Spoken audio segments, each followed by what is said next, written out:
shoutout sa mga nanlalamig.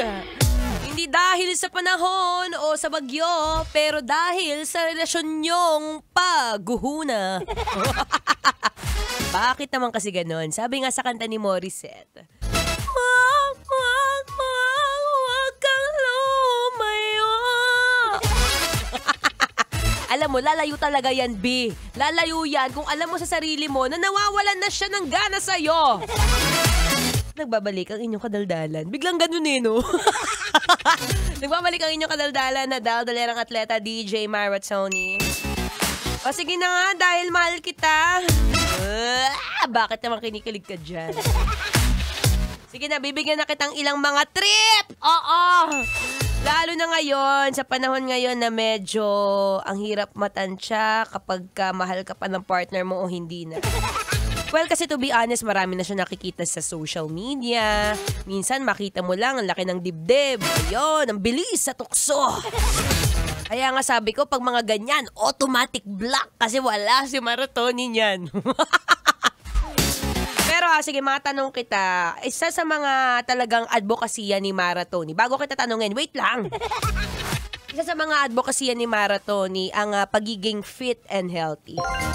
So ako talaga naman, non-negotiable sa akin ang exercise at ang pagtakbong ganyan. Diyos ko, B, kahit sabihin mo sa akin, oh, Maratoni, napipiliin mo trabaho o takbo? Wait, should I answer it right now?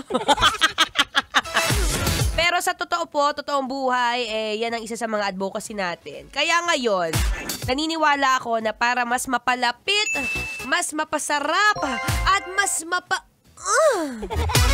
ang inyong relasyon, kumbaga konting oof pa ba? Eto, bibigyan kita ng kakaibang trip. Trip mo bang maglakad? O trip mong tumakbo? Oo, wala nang iba. Yun lang. Kasi alam mo, sa panahon ngayon, mabilis. Mabilis ka nang tumaba, mabilis ka nang magkasakit. Kaya dapat sa ngayong panahon pa lang ngayon, dapat marunong kang gumalaw. Maratoni, paano ako tatakbo? Paano ako lalakad? Nakikita mo may trabaho ako. B, alam mo ba yung 888?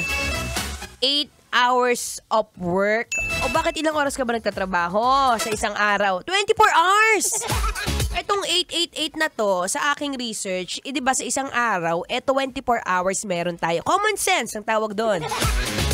At sa loob ng 24 hours, 8 hours, diba, kunyari, ang schedule mo, umaga hanggang hapon. Most of us is 8 hours ang ating schedule of work.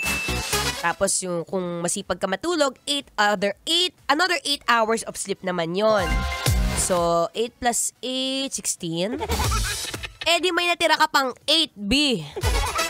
So, saan mo ilalaan yung 8 hours mo every single day? Ito ba ilalaan mo sa pagchat-chat sa mga taong alam mo namang hindi ka naman priority? Ito ba ilalaan mo sa pagpuyat sa gabi para sa maling tao, B? O ilalaan mo to sa kahit papaano konting lakad, konting takbo, kahit yung light jog lang ba? Para naman habang tumatagal, naalagaan mong sarili mo. At saka yung hindi ka nagtataka, biglang, Maratoni, hindi niya na ako kinakausap. Maratoni, nakakita na siya ng mas sexy. Oh, sino may kasalanan, B? Again hindi ko naman sinasabi na dahil kailangan mong papayat para iwan mo siya. Walang ganon. Pero at least, alam mo sa sarili mo na, oo nga, no, kailangan ko talagang alagaan yung katawan ko. It's not just for the aesthetic purposes, but it's also for your health purposes. Ganon! Diba? Kailan ka magbabago? Pagka wala na, nasa ospital na. We don't want that. Habang nagsusuot ka lang ng sapatos dyan, ang bilis sa application. Ako muna yung magpapatugtog ng Feel Good Music ngayong Feel Good Wednesday. Dito pa rin sa 90.7 Love Radio. Kailangan pa bang i-memorize yan? Basic. With your friends at a party. Metro's number one. Metro's number one. Love Radio.